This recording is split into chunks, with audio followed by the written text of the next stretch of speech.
Hello, welcome back, fellow Malaysians, Singaporeans, and friends from around the world to another edition of Random Musings with Jay Yong in Singapore, where we delve into the serious, the silly, and everything in between about my life in this little red dot I call home in the last 2+ years.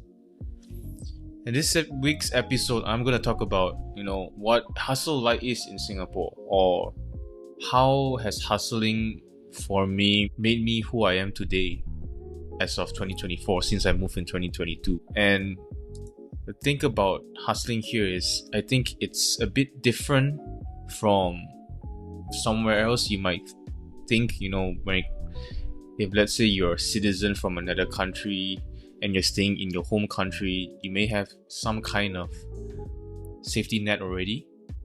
And yeah, but what really made me motivated to start hustling in Singapore, and how did my personal circumstances shape my approach? To be fair, or for a start, I think when I was in KL, as a Malaysian and also growing up in KL, I have had a pretty much comfortable life in some ways. Basically having a roof on top of my head, my parents, I didn't have to pay rent, but I felt it was too comfortable at one point of time.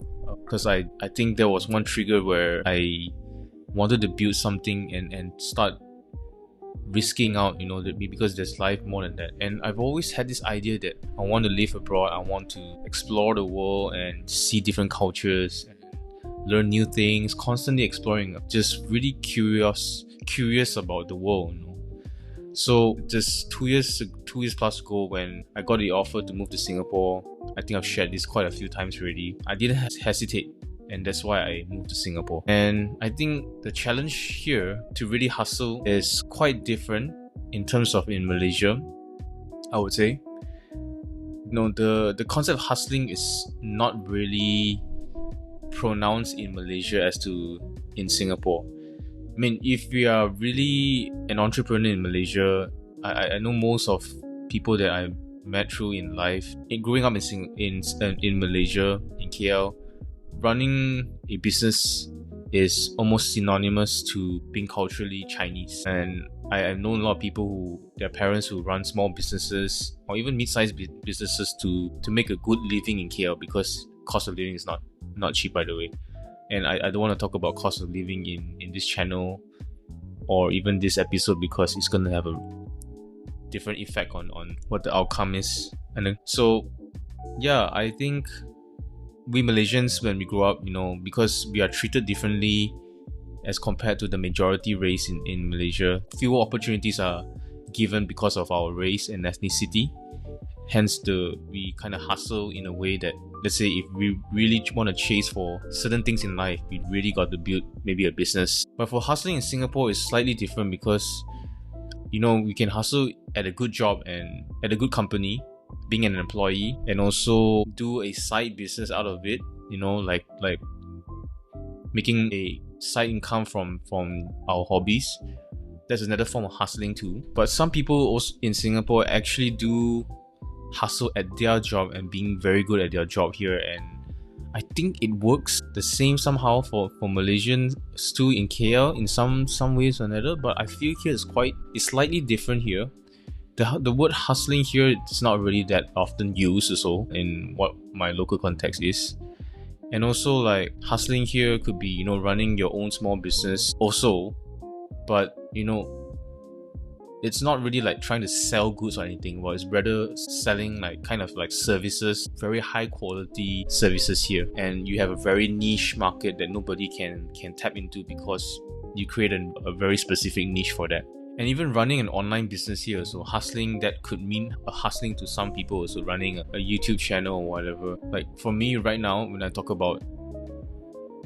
do this podcast, I don't see myself hustling in this podcast, because whatever I'm doing, this is actually like a passion project. It's started off with the idea that, hey, I think I want to be better at speaking, and also I want my thoughts to go in logically. So that's why I decided to start this channel, so that I can be very focused in terms of being a speaker and also someone who conveys ideas, or being just a logical communicator, right? So usually people will ask, what specific aspects of Singapore's environment, example, fast-paced culture, cost of living, opportunities, shape the hustle culture here.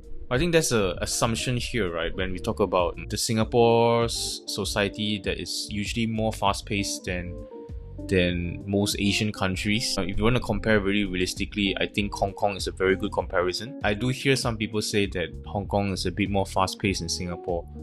And I've never lived there, so I won't know. But I do hear stories. I've seen like the escalators actually move faster in Hong Kong.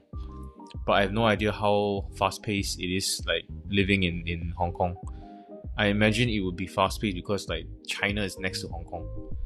And I also think that Shanghai or even Beijing, the tier 1 cities, are also quite fast-paced because and also Shenzhen, so because of what I learned from my mainland Chinese folks, is that imagine how did China's economy boom over the last 30 years, becoming the second largest economy in the world.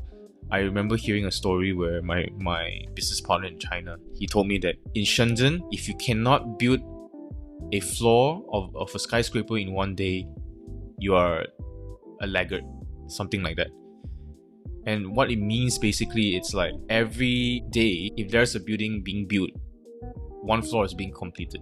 So imagine a 90-floor building is built within 90 odd days, or even more, I don't know. Can be because of some delays on anything due to weather. But that really tells the pace of the culture, And for Singapore too, when I live here for almost 2+ years, everywhere I go, I see a very fast turnover of retail shops. Some shops don't even last a year. Some shops only last maybe like weeks. And I think I remember seeing one shop in just next to Redhill MRT station. I won't mention the name of the shop, but my friends, every time when we meet for gatherings, we usually pass by that little shop, and then we were wondering like, does that used to be an Italian restaurant? But how come it's no longer in that Italian restaurant? So what is it now? That was how many months ago? So you can imagine, like, But so we also have to consider the cost of renting that place. So it's not inexpensive. It's a prime retail spot for anyone who wants to rent that place, because it's really just almost next to the MRT station, and it's it's on ground floor, level 1, and a corner shop. So imagine running a restaurant there. It's tough. You already have a very high operating cost just on rent alone, and then you have to hire people to run the place. I don't personally recommend running F&B business there. So the pace of change is really fast here, and I wouldn't say cost of living wise is also terrible here as compared to other major cities in the world. I feel that New York City is even more expensive and it's even more fast-paced, but I've never lived there before, so I can't make a lot of conjecture or even comments on that. And like being here for 2 years and trying to figure out how to hustle here in a way that is also works for me. I think navigating the hustle in Singapore is quite tough, because is it something that I want to do is worth hustling or not? Especially, let's say, if at a career that I'm very passionate about and built over the years, is it something that I really want to continue hustling? Or even just, I want to stay slightly laggard, or even I don't want to hustle so much. Maybe just hustle a little bit, like do something more than the average citizens here do. Start a slight little business, but I don't want to pursue so much like a full-fledged income, or like to turn into a full-fledged business eventually. To the various degrees, it really depends on the goals that you set for oneself. I set for myself that if I were to lose my job tomorrow, I think the most logical reasoning there is to immediately know what I want to do next. And to give context to this, because in Singapore it's very easy for employers to make employees redundant. So what that means is loyalty, company loyalty is non-existent. And that means a lot of people here, they don't really put in a lot of their blood, sweat and tears, like really tie their identity to a company. Although they really put their hard work here, you can see people really showing their expertise here, doing the hard work. But I know that some people can disconnect from the work and, do something else that they're passionate of. But because logically speaking, there is no company loyalty. So what does that mean? That means I need to find something that I can get into immediately to secure my livelihood here. So usually if that's the case, then the general folks here usually tend to have something that they are very comfortable to get into very quickly. And I think one ways to think of that is to really maybe if you already have a YouTube channel, or even like, oh yeah, I'm really good at doing this as a hobby, and maybe I have 2 other hobbies, maybe why not you just try turning one of your hobbies into something that you can make money off. And what I'm trying to do right now is I'm not planning to actually monetize this podcast for sure, but who knows, like being someone who's interested in creating content, talking about things, discovering reflections being in Singapore, maybe this will lead to something else, I don't know. But I find that it's easy, not easy, it's something that you have to work out and have a very clear idea of what you really want out of life. And this is something that it's not for everybody, where I want to hustle because I think I need to get more out of life. But maybe you don't even need to get more out of life. So maybe you just, but for me, because I still feel like an immigrant here, although I've become a permanent resident in Singapore, I still feel that I have a pressure to make a long lasting living here and be independent and also for some reasons, there is a need to be financially independent and not trying to pay for other people's, like, what I'm trying to say is like, paying monthly rent is like, that doesn't add up to anything in the future, because I don't own the house, I don't own a room. So that really drives me to say, hey, I want to own a place for myself and eventually stay here long term. But you never know, never say never to the idea of moving out of Singapore also, because who knows, there's a better opportunity out of Singapore too. But I'm not talking about that today, so let's skip that. So talking about hustling also, that there is also a question of, will hustling lead to a burnout? So I think for me, the real question is, what new ideas or techniques have I discovered recently that I found effective for balancing the grind with personal well-being? I think very important here is to create a space where you can really get into yourself and not think about work. So I think trying to get to a place where you can really disconnect from the world and the work, I think that's very important.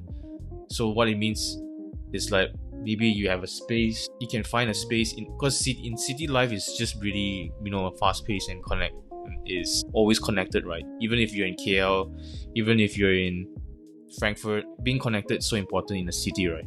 So I find that you have to find a place that you can really disconnect yourself with, and you don't mind disconnecting, right? And just be by yourself, reflecting, or listen to reading your favorite book, or even reading a book, or even just talking to someone, meeting a friend, but with no devices. Yeah, find all that, anything that could help to cope with the struggle of like, hey, I need to perform, I need to achieve something in life, I guess, so that you don't feel burnout. They will also contribute with the personal well-being. I find the best way to actually work on my personal well-being is really sharing people what I do, especially in a podcast, or even meeting like my mentor one-to-one to talk about what are the struggles that I'm going through living in Singapore, and also other issues as well. So I think to really end this very quick podcast, this episode, I think, what or how has hustling in Singapore changed my perspective on work, life, and personal growth? Recently, I think the hustling in Singapore it can be a very brutal one, and because I also discovered like there's no company loyalty, in the last 1 year or so. Based on the experience in last 1 year, I just became very cynical if I really work very hard at my job. And I think for me, that was a wake up call that, hey, I don't need to work so much. I just need to work smart, deliver the results at the right time, at the right place. And I think, and that would be enough. And if I do way beyond, it has to be at the right time. And like, for example, there is probably an opening above me, and I do a bit more to show that I can do the job, then there's a possibility for me to being promoted. Then obviously it's a good time to hustle. But until then, I don't think it's a good time to hustle. And that's something that I've learned is to actually be very strategic in what I do, right? I think that's also important in all aspects of life. So like, everyone has 24 hours a day, and we can't be spending time to do everything. We want to do the things that matters, that creates results, right? And also, like, I do see people that don't really hustle, in their life, and they're very comfortable with that life, living an average life or so, and they find joy on that also. So does that mean that everybody needs to hustle? No, hustling is not for everybody. So but I feel that self-improvement is very important. It's because things are changing in this world. AI is changing very fast. The way we work also will change. So we have to keep up with the demands of society also, and the changes in society. So for that, I think self-improvement is important. Hustling may not be for everybody. And what I mean by hustling here is like really chasing after a certain goal, and like maybe financial independence. And it can get very unhealthy. And chasing for that goal but not enjoying the process does lead to burnout. And I've experienced that also in my previous role, so in working for Google. And I'm going to leave this here saying that hustling is not everything, but I do encourage people to hustle, like to really start something that you really been wanting to do. And I know this is not something an average Malaysian would want to hear, so like, because it's you might want to have a more comfortable life, just enjoying with the bare necessities. I don't know, could be an average middle class life. And you don't fancy good luxury goods, whatever it is. I think that is something that we all have to think about, like what you really want in life, and then work towards it. And what's the output towards it, only you can answer for yourself. And that's it. Thank you for listening. I know this is a very difficult thing to talk about, and I tell you that this is a very impromptu podcast that I just decided to do. Thank you for hearing this podcast. If you're tuning in, make sure to subscribe this channel. Let me know in the comments if you need me to talk about certain things that you're interested, that you want to know from me living Singapore. Let me know. Thank you for hearing. Thank you for tuning in this episode. See you again. Bye.